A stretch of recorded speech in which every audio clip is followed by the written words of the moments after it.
Sementara itu di Kota Langsa, saudara, harga kelapa di pasar tradisional mulai mengalami penurunan. Pedagang menyebutkan pasokan kelapa kini mulai lancar dan mencukupi untuk kebutuhan pasar. Harga kelapa di pasar tradisional Kota Langsa mulai mengalami penurunan.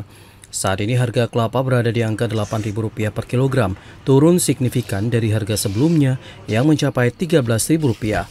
Salah seorang pedagang, Raffi, menyebutkan penurunan harga ini telah terjadi sejak 3 hari terakhir.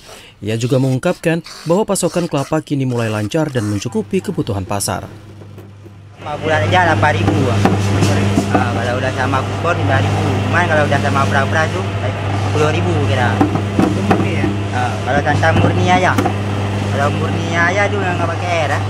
Nggak pakai air tuh 35.000 sekilo. Cuman tuh pas jam lebaran sampai harga 15.000 sekilo. Harga kelapanya aja. Belum lagi buat tanah. Sementara itu, salah seorang pembeli, Erdiana, berharap agar harga kelapa bisa segera kembali ke kondisi normal.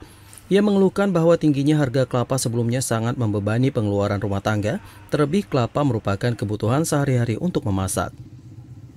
Kami kan masyarakat ini kalau mahal kali susah, apalagi kalau membuat-buat kita pingin makan yang rendang kayak gitu kan, jadi kelapa sangat mahal. Bisa diturunin lah Bang, jangan mahal terus. Untuk saat ini santan murni dijual seharga Rp35.000 per kilogram, sedangkan santan yang sudah dicampur air dijual dengan harga lebih murah, yakni Rp10.000 per kilogram. Dari Langsa, Mulyadi, TVRI melaporkan.